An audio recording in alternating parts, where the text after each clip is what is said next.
பாருங்க அழகாக அவங்க அப்பாவும் பொண்ணும் அழகாக ஸ்கேட்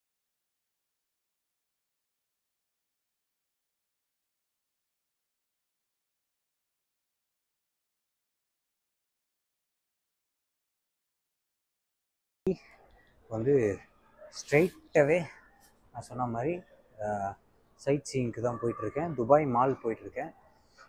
ஸோ வந்து ஃபஸ்ட்டு நம்ம வந்து சிட்டி சென்டர் தான், அங்கேருந்து metro ஏறுறோம்.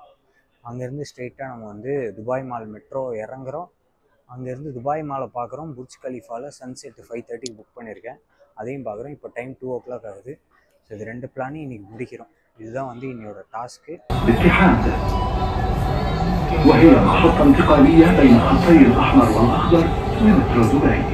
The final destination of this train. The next station is Emirates Towers.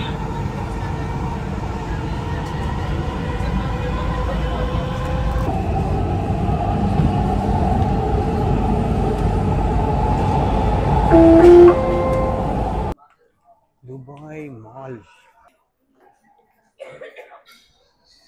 இந்த பில்டிங்கு அப்பா இதுதாங்க புர்ஜ் கலீஃபா. இன்னும் எப்பா வானம் வரைக்கும் போகுது பில்டிங்கு. எப்பா இந்த சைடு ஒன்று இருக்குது. 1 2 3 4 5 பில்டிங் இருக்குது. 100 மாடிக்கு போல்.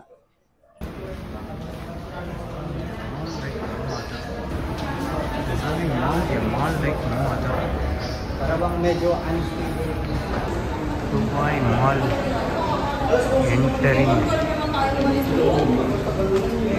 இல்லை என்டர் ஆகிட்டேன். துபாய் மால் இப்படி இருக்கும் அப்படி இருக்கும் அப்படின்னு பல பில்டப்கள் பல ஹைப்புகள் கொடுத்துருக்கானுங்க. எக்ஸைட்டடாக இருக்கேன். பார்த்த எல்லோரும் கொடுத்த பில்டப்புக்கு எப்படி இருக்குன்னு பார்ப்போம். இன்னும் மாலே வரலையா?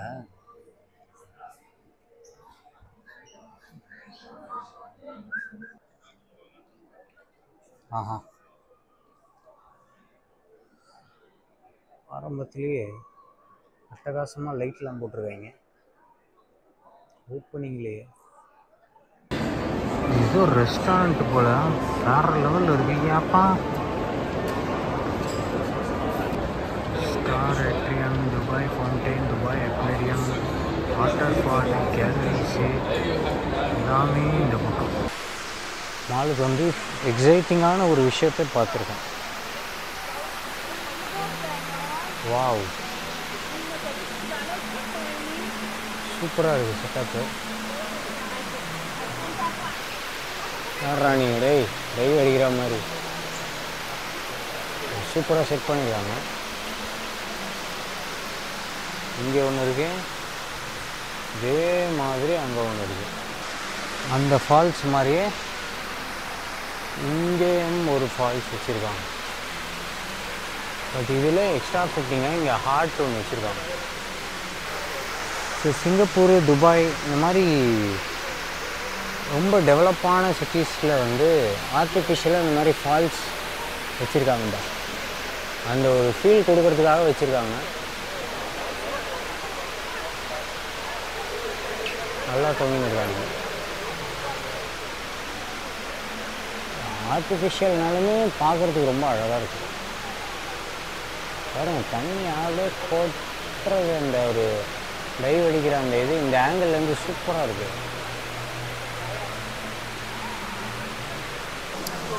நல்லா இருக்குது. ஆர்டிஃபிஷியலாக இருந்தாலும் சூப்பராக இருக்குது. சில ஆங்கிள்ஸ்லலாம் அந்த டைவ் அடிக்கிறதெல்லாம் ஜூம் பண்ணி பார்க்கும்போது ரொம்ப சூப்பராக தெரியுது. ஃபோட்டோ எடுக்கலான்னு ட்ரைபாடை போட்டால் sir it is not allowed sir அப்படின்றாங்க. ஏன்டா இது என்ன அவ்வளோ ஹார்ம்ஃபுல்லாடா அப்படின்ற மாதிரி மூட் ஆஃப் பண்ணிட்டாங்க. சரி, நம்ம இப்போ போயிட்டு எதாவது சாப்பிட்டுட்டு அதுக்கப்புறமா மாலை ஃபர்தராக எக்ஸ்ப்ளோர் பண்ணுவோம். பசி எடுக்குது. அங்கே சுற்றி இங்கே சுற்றி ஸ்டார் பக்ஸ் தான் இருந்தது. கொஞ்சம் காஸ்ட்லி தான், பட் கோல்டு காஃபி ஏதோ வெஜ்ஜு க்ரொசைன்ட்டா, சீஸ் க்ரொசைன்ட், வெஜ் சீஸ் க்ரொசைன்ட்டா, பன்னில் சீஸ் வச்சு ஏதோ பண்ணியிருக்காங்க. நல்லாயிருக்கு. இது மட்டும்தான் வெஜிடேரியனில் இருக்குது அப்படின்னாங்க. ஓகே, வெறும் சீஸ் வந்து உள்ளே சீஸ் வச்சுருக்கோம். Scam alert, scam alert, scam alert. பாதி கப்பு ஐஸ் தான் இருக்குது. இப்படி தான் ஊரை ஏமாத்துறாங்க போல. Dubai ice rink, love on ice. ஓ, இதுதானா? ஸ்கேட் பண்ணுறானுங்க பயங்கரமா. ஆஹா, ஐஸ் ரிங்க் நம்மளாம் பண்ண முடியுமான்னு தெரியல, கேட்டு பார்ப்போம், விசாரிப்போம். பயங்கரமாக போகிறாங்க.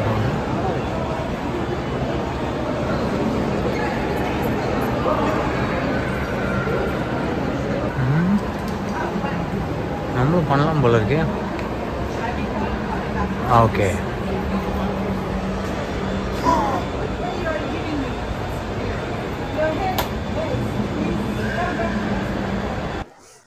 இது வந்து பார்த்தீங்கன்னா ஃபுல்லாகவே ஐஸு. ஸோ இந்த ஐஸ் ஸ்கேட்டிங்க்கு வந்து நம்மூர் காசுக்கு 2500 வரும்னு நினைக்கிறேன். 110 AED. அதுவும் 1.5 hours. ப்ளஸ் புதுசாக பண்ணுறோன்னா அங்கே அந்த பையன் ஒருத்தன் போகிறான் பாருங்கள், ஸ்னோமேன் மாதிரி ஒன்று வச்சுருக்கான். ஸோ அது வேணுமா? அது இருந்தால் தான் நீங்கள் கீழே விழாமல் ஸ்கேட் பண்ண முடியும். அதுக்கு தனியாக ஒரு 45 AED. அப்புறம் அந்த ஹெல்மெட்டுக்கு ஒரு 10 AED. போட்டு போட்டு போட்டு டோட்டலாக வந்து பார்த்தீங்கன்னா ஒரு 150 AED கிட்ட கொண்டு வந்துடுறாங்க.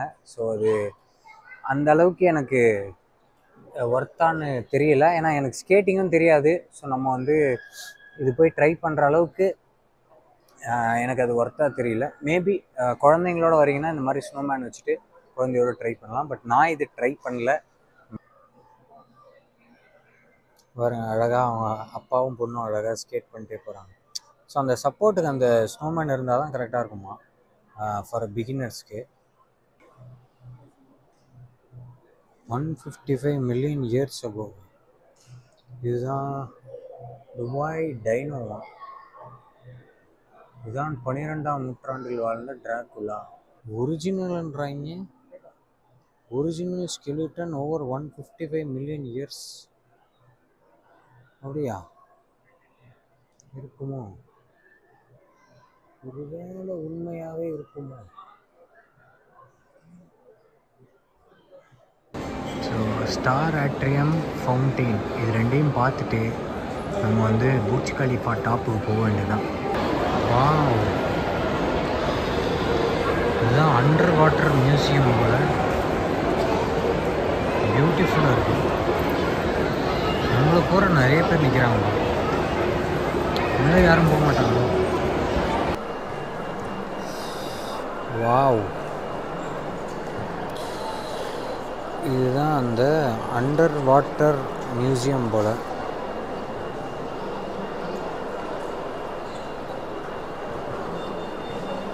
ஐயோ, சூப்பராக இருக்கு.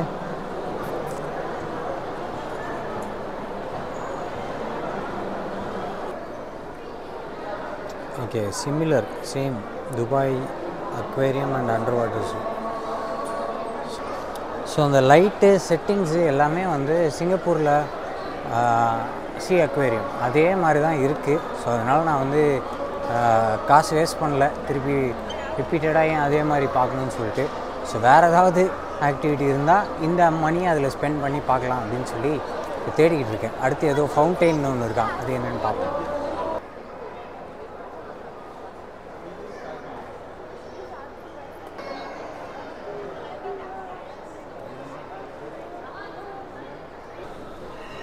சிவாஜி படத்தில் ஒரு சாங் வரும், அந்த செட்டு மாதிரி இருக்குது. என்னடான்னு பார்த்தா இது ஆப்பிள் ஸ்டோர். ஆமாம், 6 ஃபுல் ரவுண்ட் அடியா. ஆட்டோமேட்டிக். வாவ், செம்மையாக இருக்கு. ஃபேண்டாஸ்டிக். வாவ் வாவ், ஐயோ ஃபேண்டாஸ்டிக்காக இருக்கு. எப்பா, வானத்தே முட்டுதுப்பா. வருங்க, ஏப்பா எந்த பார்க்க அவ்வளோ பெருசாக இருக்குது அந்த பில்டிங்கு. அண்டு சன்னு இங்கேருந்து சுடீர்னு அடிக்குது. வந்து துபாய் மால் சோக்கல் பசார். வாவ், நைட்டில் செம்மையாக இருக்கும்னு நினைக்கிறேன். இந்த லைட்டு ப்ளூ லைட் இருக்கும், இல்லை எல்லோ லைட் இருக்கும் நைட்டில். அது சூப்பராக இருக்கும்னு நினைக்கிறேன். போகும்போது பார்ப்போம்.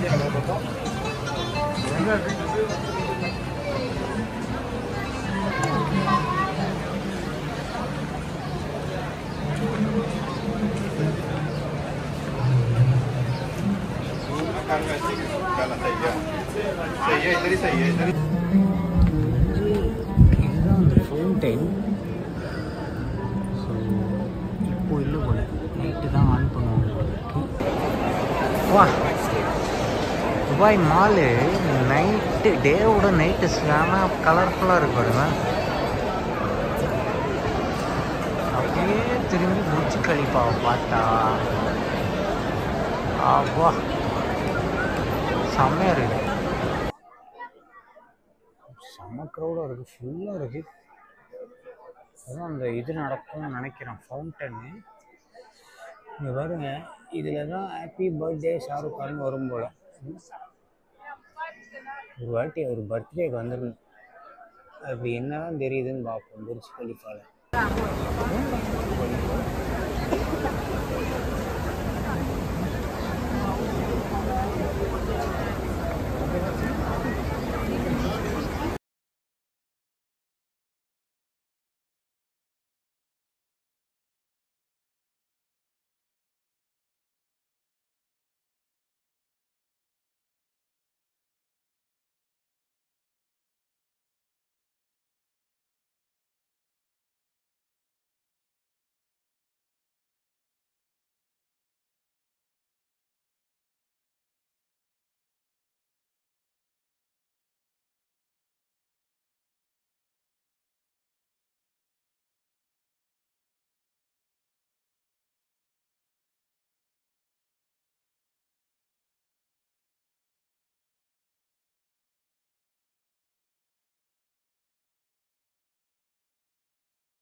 ஸோ துபாய் மாலு பெருசாக எனக்கு இன்ட்ரெஸ்டிங்காக எதுவும் இல்லை ஒரு ஒரு பாயிண்ட் வரைக்கும்.